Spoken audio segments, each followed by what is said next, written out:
그러면 12월 첫째 주 수요일 예배 설교 본문을 말씀드리고 함께 읽어보도록 하겠습니다. 오늘 설교 본문은 야고보서 3장 9절부터 10절이 되겠습니다. 이 시간 다 같이 야고보서 3장 9절과 10절을 함께 읽어보도록 하겠습니다.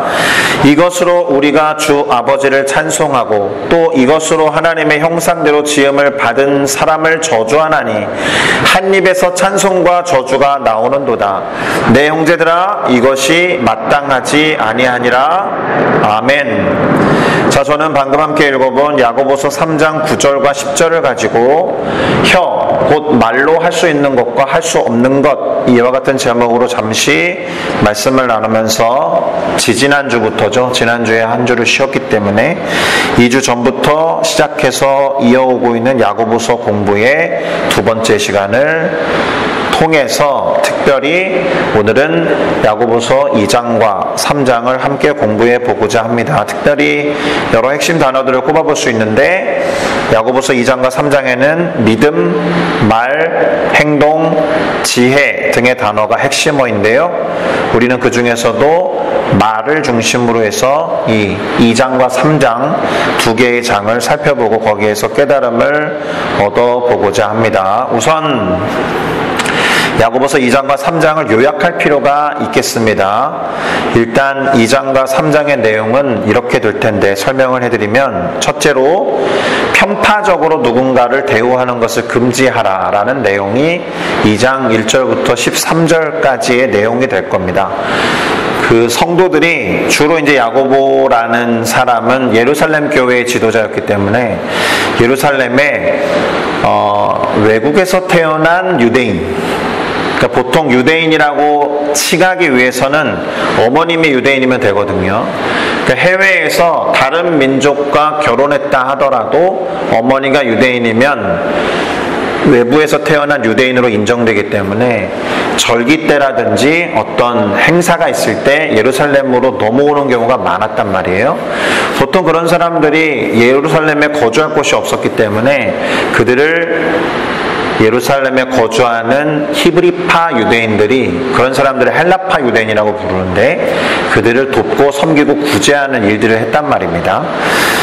그러니까 예루살렘 교회 성도들이 볼 때 부요한 자와 가난한 자를 다르게 볼 수밖에 없었던 거예요. 좋게 보면 우리가 섬겨줘야 하는 사람인지 아니면 대우를 해줘야 되는 사람인지, 어쨌든 그렇게 부요한 자와 가난한 자를 다르게 대하는 것을 책망하는 말을 던지고 있고요. 왜냐하면 상대적으로가 아니라 절대적으로 예수 그리스도의 복음은 모든 사람에게 공평한데, 그와 반대로 누군가를 차별하면서 편파적으로 대우하거나 섬기거나 멸시하는 것은 죄다라는 것을 강조하고 있습니다. 그러면서 율법을 예수 그리스도께서 요약해 주시면서 가장 큰 계명으로 말씀하셨던 네 이웃을 네 자신과 같이 사랑하라는 명령을 재확인시켜주고 있습니다. 이후에 그 2장 14절부터 26절은 믿음이라는 한 중요한 축, 그리고 행위라는 중요한 축, 요것에 대해서 다룹니다. 말뿐인 믿음은 쓸모가 없고 죽은 것이다 라고, 야고보서의 대단히 중요한 구절이죠. 그게 오늘 나옵니다. 진정한 믿음이라는 것은 행위로 드러난다라고 하면서 아브라함의 이야기, 그리고 기생 라합의 이야기를 예로 들고 있습니다. 특별히 행위가 갖고 있는 믿음의 완성이며 증거다라는 말을 하고 있어요. 그렇게 야고보서 2장에 마무리되고 3장으로 넘어가서 3장의 1절부터 12절까지는 그러니까 말을 통제하는 것에 대해서 말합니다.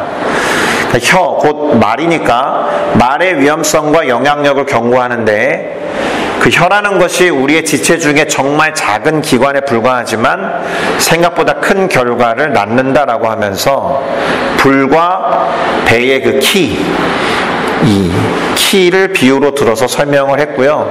특별히 지혜가 없이는 혀를 다스리기가 어렵다라고 하면서 지혜를 언급해요.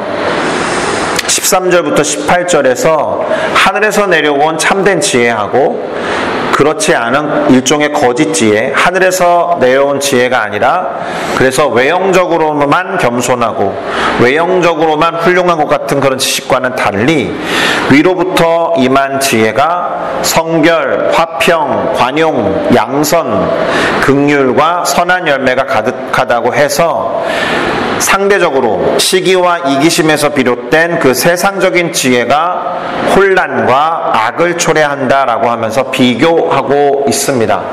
지지난주에 기억이 날지 모르겠지만 야고보서가 구약 성경의 잠언과 같이 신약의 잠언 역할을 하는 구절들이 꽤 있다라고 말씀드렸는데, 그렇게 세상의 지혜와 하늘로부터 내려온 지혜를 비교하는 부분도 잠언과 같은 어떤 분위기를 연출하는 구절들이 되겠습니다. 그래서 다시 각 장별로 한 문장으로 정리를 해보면 야고보서 2장은 참된 신앙이 말과 믿음 그리고 행위가 일치하는 삶으로 드러나야 한다.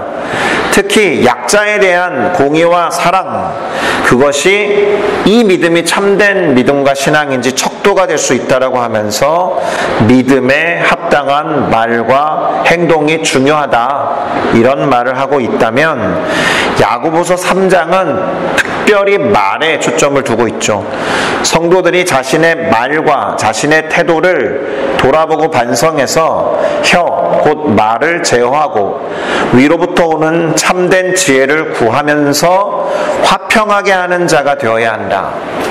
여기에도 2장의 내용을 싸고 있죠. 왜냐하면 누군가를 선대하고 누군가를 조금 차별한다는 것 자체가 어떤 거예요? 화평하는 것과 반대 아니에요? 네, 화평하게 하는 자라는 표현을 쓰고 있어서 그에 합당한 의의 열매를 거두어야 한다는 말을 하고 있다.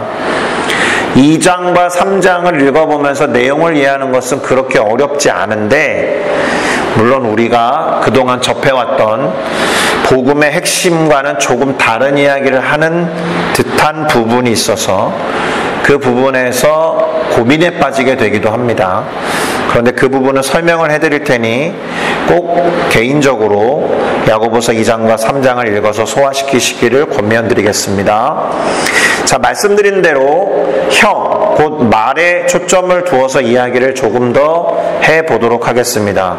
우선 말뿐인 믿음과 함부로 하는 말의 위험성, 이렇게 이 두 구절로 2장과 3장을 요약할 수 있습니다. 쉽게 말해서 말만 하는 것과 함부로 말하는 것, 둘 다 위험하고 옳지 않다라는 뜻입니다.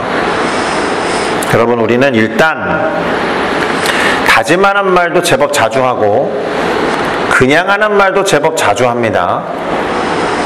그런데 무엇인가를 다짐하듯 말할 때는 거기에 마음을 담잖아요. 허투루 하는 말이 아니겠죠. 그것을 진심이라고 말합니다. 진심이야. 그냥 하는 말이 아니야. 물론 그 사람의 여태까지의 습성과 습관을 따져보면서 그 말을 믿을지 안 믿을지 분별해야 하겠지만, 보통 다짐하는 말에는 진심이 담길 경우가 많죠. 근데 그냥 하는 말은 어떤 때 드러나냐? 잘못이 나타났을 때, 사과하기보다 그 상황을 모면하기 위해서 사용하는 말일 때가 많죠. 야, 그냥 한 말이야, 이렇게. 그냥 해봤어, 이런 식으로. 그런데 그냥 한 말이 누군가에게 상처를 주는 경우가 훨씬 더 많다라는 거예요. 진심을 담은 말은 의도에 있어서 상처를 주려고 진심을 담는 말이 아닐 테니까 혹시라도 의도치 않게 상처를 줄 수 있겠죠. 다짐하는 말, 진심 어린 말은. 그러나 그것이 잘못돼서 상처를 줬다라는 깨달음이 오면 진심을 다하고 다짐했던 말을 했던 사람은 진심으로 사과를 하겠죠. 근데 야, 그냥 했어, 이렇게 가볍게 하는 말은 사과의 가능성도 상당히 적어져요. 어쨌든 우리는 주로 진심을 담아서 다짐하는 말을 많이 할 필요가 있다라는 겁니다. 그러고 보면 세치밖에 안 된다라는 말이 있는데 9cm죠. 9cm밖에 안 되는 혀로 할 수 있는 것이 있고 할 수 없는 것이 있어요. 이게 오늘 제목이 그런 것인데 조금 무서운 말일 수 있습니다. 이 세치혀를 가지고 다른 이를 저주하면서 얼마든지 영적으로 심리적으로 죽일 수 있죠. 참으로 무서운 일이죠. 그런데요, 그렇게 쉽게 죽일 수도 있는데 사실 그 세치혀로만 고백하는 믿음이, 그러니까 마음을 담지 않으면서 삶으로 나타나지 않는 그런 고백에 의한 믿음은 우리를 구원에 이르게 하지 못한다라는 거예요. 세치혀 자체로 할 수 있는 것과 할 수 없는 것이 있다. 이 세치혀가 9cm에 해당하는 혀가 믿음을 보장하지 못하지만 반대로 무서운 건 뭐예요? 그 세치혀로 사람을 얼마든지 저주하면서 죽일 수 있다라는 겁니다. 이게 2장과 3장의 내용을 혀를 중심으로, 말을 중심으로 요약한 것이다 라고 할 수 있습니다. 그래서 우리는 입술로 고백하는 믿음과 신앙, 그리고 그에 합당한 행실과 삶에 대해서 우선은 2장을 중심으로 생각을 해봐야 합니다. 우선 야고보서 2장 14절을 제가 읽어보겠습니다. 내 형제들아, 만일 사람이 믿음이 있노라 하고 행함이 없으면 무슨 유익이 있으리요? 그 믿음이 능히 자기를 구원하겠느냐? 이렇게 묻고 있는데요. 믿음이 있노라 하고, 이 하고라는 말에 주목해야 하는 거예요. 그렇다라고 말하고, 이 말이죠.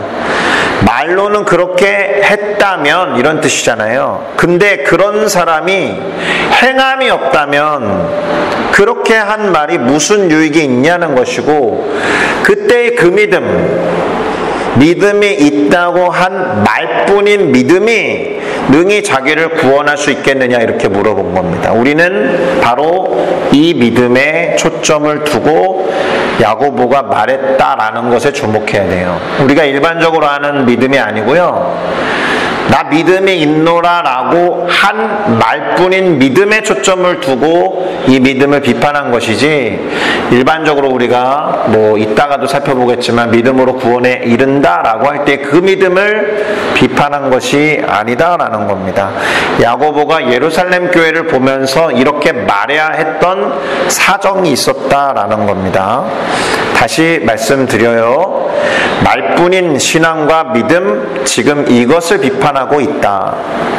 그럼에도 불구하고 확실히 말에는 힘이 있어요. 그리고 이 당시 상황, 물론 이게 야고보서니까 편지잖아요. 글로 정보를 전달하기 시작한 시대인 건 맞는데, 그래도 말로 주로 정보를 전달하던 때라는 것을 고려하면 말의 힘이 훨씬 더 강했다. 이 편지가 중요한 전달 기능이 있기는 했어도 이것을 회람할 때 누군가는 직접 읽어보긴 했겠지만 대부분의 사람들은 편지에 쓰여있는 글을 말로 읽은 것을 듣고 그것을 사람들에게 전달하는 그런 전달 방식을 취했던 때이기 때문에 아주 말의 힘이 강했던 때다. 그런 면에서 입술로 고백하는 신앙, 그 사람의 생각과 믿음이 그 입술에 담겨서 말로 표현될 수밖에 없다. 우리가 침례를 받잖아요. 그 당시에는 침례를 받는 행위 자체가 나는 이제 이 침례를 통해 크리스찬으로 살기로 했소라고 드러내는 세레머니잖아요. 혼인신고에서 조용히 살고 있던 사람들이 굳이 결혼식이라는 세레모니를 하는 것은 많은 사람들에게 우리가 지금 결혼한 부부가 되었습니다라고 공표하는 것인 것처럼 침례도 그런 의미가 있고 입술로 고백하는 선포가 신앙의 고백 역할을 했다라는 거예요. 그러나 그렇게 말과 입술로 선포하며 신앙과 믿음이 있노라 라고 했던 사람들의 모습, 그들의 삶이 전혀 본이 되지 않고 옳지 않은 모습이었을 때에 그런 사람들이 너무 눈에 자주 밟히는 그런 상황 속에서 교회나 공동체의 리더는 그럼 어떤 말을 해야 했을까? 이것이 야고보서를 기록한 중요한 이유가 됩니다. 그래서 야고보가 2장 15절과 15절부터 17절까지 그리고 26절에서 다음과 같은 말을 하고 있습니다. 만일 형제나 자매가 헐벗고 일용할 양식이 없는데 너희 중에 누구든지 그에게 이르되, 이게 뉘앙스를 살리면 그저 이렇게 말만 하는 이런 뜻이겠죠. 평안히 가라, 따뜻하게 해라, 배부르게 해라 라고 말만 하면서 그 사람에게 쓸 것을 주지 아니하면 도대체 무슨 유익이 있겠느냐. 이 말은 헐벗고 죽을 수 있잖아요. 추워서 죽을 수 있잖아요. 불편해서 힘들어할 수 있잖아요. 배고파서 죽을 수 있잖아요. 근데 말만 하면 배고픔에서 구원할 수 없죠. 어려움에서 구원할 수 없죠. 따뜻하게 해주지 않으면서 추위에 얼어 죽는 것을 구원할 수 없죠. 이와 같이 행함이 없는 믿음, 말뿐인 믿음이 그 자체가 죽은 것이다. 그 사람을 죽음으로 내몰 수 있다, 이런 뜻이에요. 영혼 없는 몸이 죽은 것과 같이 행함이 없는 믿음은 죽은 것이다. 기도도 마찬가지거든요. 기도를 하루에 몇 시간씩 하는 분들 중에서 대단한 분들이죠. 존경할 만한 분들이지만 기도만 하는 분들도 있습니다.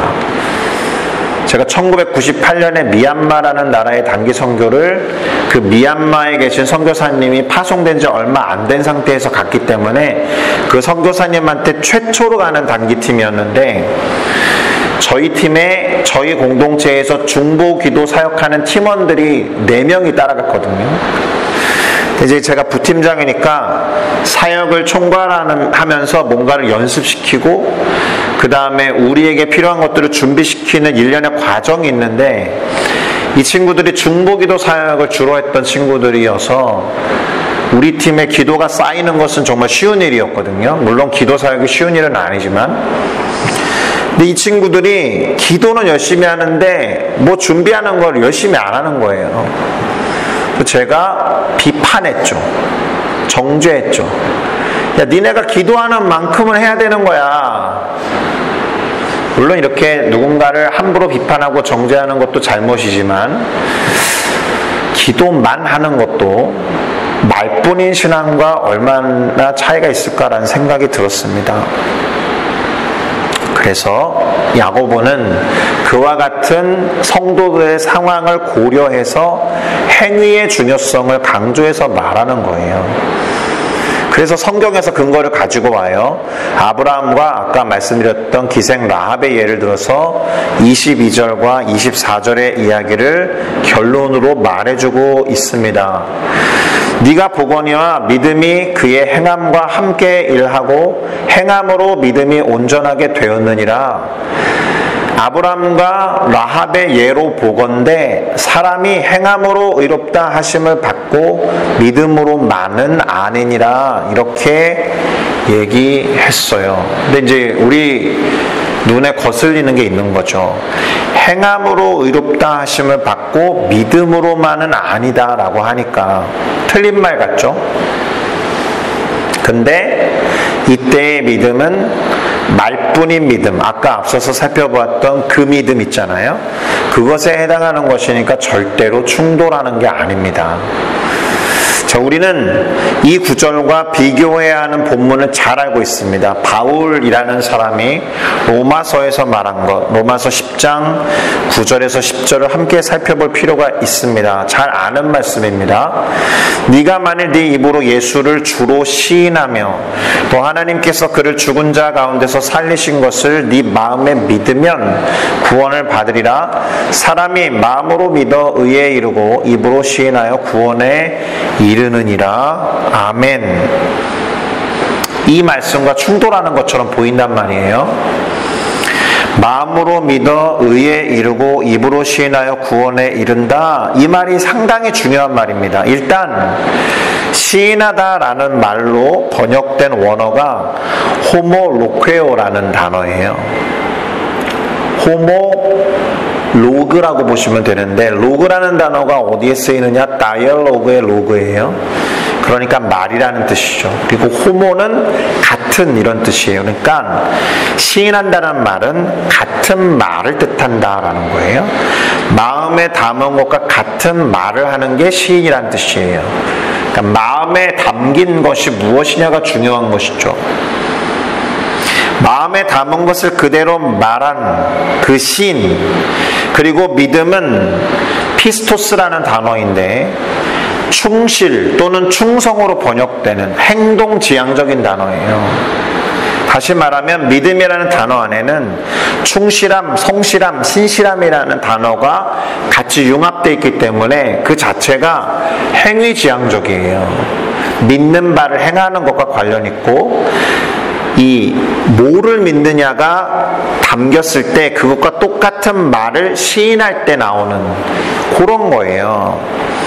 마음과 동일한 말로 시인하고 그대로 믿으면서 행동하는 것을 포함하는 문장이다라는 뜻입니다.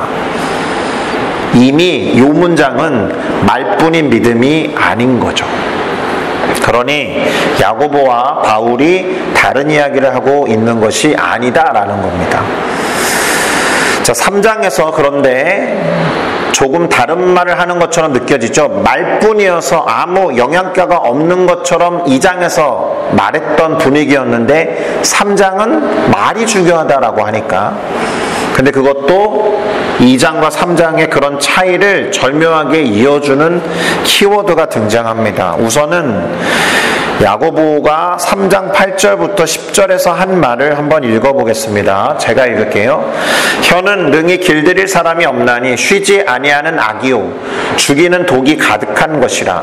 이것으로 우리가 주 아버지를 찬송하고 또 이것으로 하나님의 형상대로 지음을 받은 사람을 저주하니 한 입에서 찬송과 저주가 나오는도다. 내 형제들아, 이것이 마땅하지 아니하니라. 아멘. 혀가 참 중요하다는 거예요. 근데 위험하다는 거죠.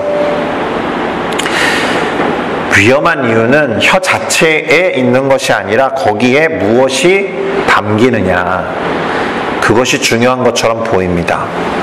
저주를 담을 것이냐, 찬송을 담을 것이냐. 그러면서 이제 아까 말씀드렸듯이 2장과 3장을 연결짓는 연결어가 등장하는데 그게 뭐냐? 지혜와 총명이에요. 13절부터 16절을 읽어 드리겠습니다. 너희 중에 지혜와 총명이 있는 자가 누구냐? 그는 선행으로 말미암아 지혜의 온유함으로 그 행함을 보일지니라. 그러나 너희 마음속에 독한 시기와 다툼이 있으면 말하지 말라, 이런 거예요. 자랑하지 말라, 그 지혜와 총명을. 진리를 거슬러서 거짓말하지 말라. 이러한 지혜는 위로부터 내려온 것이 아니요 땅 위의 것이요 정욕의 것이요 귀신의 것이니 시기와 다툼이 있는 곳에는 혼란과 모든 악한 일이 있음이라. 아멘. 자, 지혜와 총명이 있다면 그거는 결국 말로 드러날 테죠. 맞죠? 스스로 말한다거나 또는 주변 다른 사람의 말에 의해서 저 사람 지혜롭고 총명이 있어, 이렇게 드러나겠죠. 그러면 지혜와 총명이 있는 사람이라면 그는 선행으로 그 지혜가 온유하다는 것, 그것을 보이라라는 거예요. 근데 지혜롭다라고 말하면서, 이게 중요하죠? 마음속에 독한 시기와 다툼이 있다면 그 지혜를 말로 자랑하지 말아라.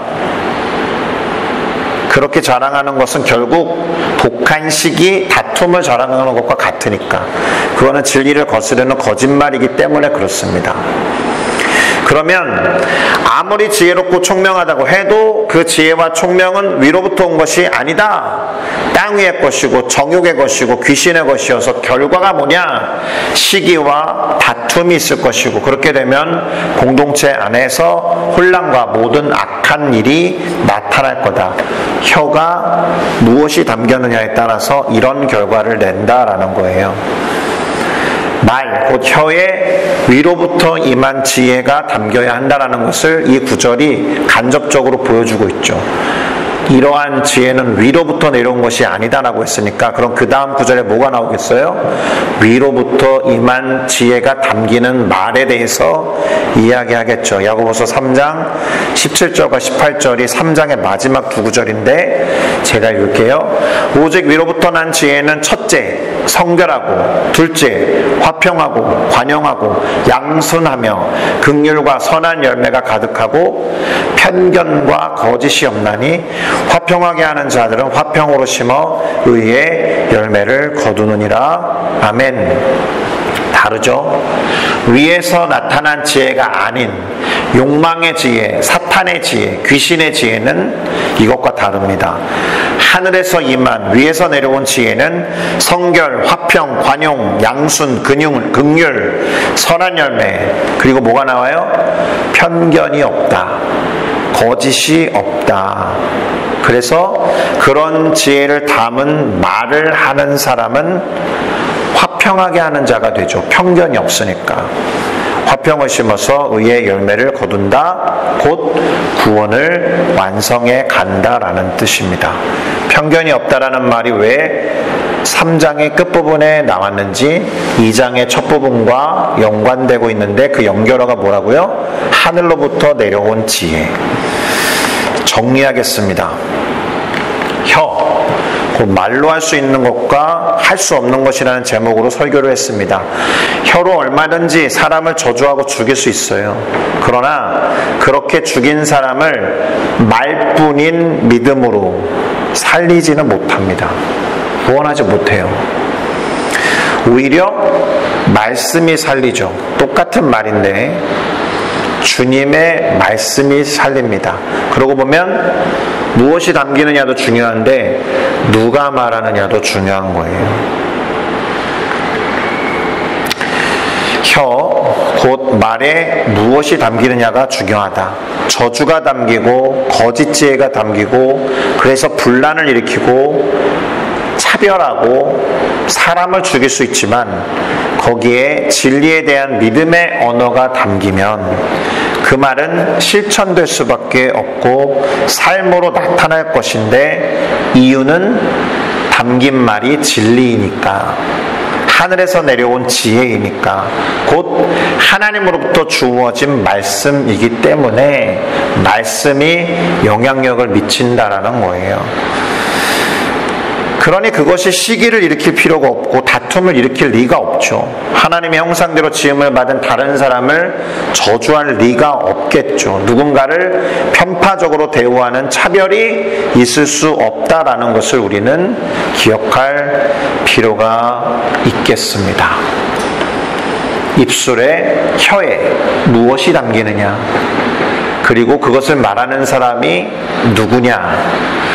하나님이 우리를 대신해서 대언하시도록 하나님의 말씀이 우리의 혀와 말에 담기면 사람을 살려낼 것이고, 그렇게 담긴 말이 내뱉어지면 그 말은 영향력을 미쳐서 우리로 하여금 실천하고 행동하게 할 것이다 라는 것을 기억하시면서 내 안에 지금 무엇이 담겨 있는지, 그리고 내 안에 무엇이 더 충만하게 임해야 하는지를 놓고 기도하며 그것을 말로 표현하고 선포하고 뿐만 아니라 말 때문에 실천하며 살아내는 우리 모두가 되기를 예수 그리스도의 이름으로 축복합니다. 기도하시겠습니다.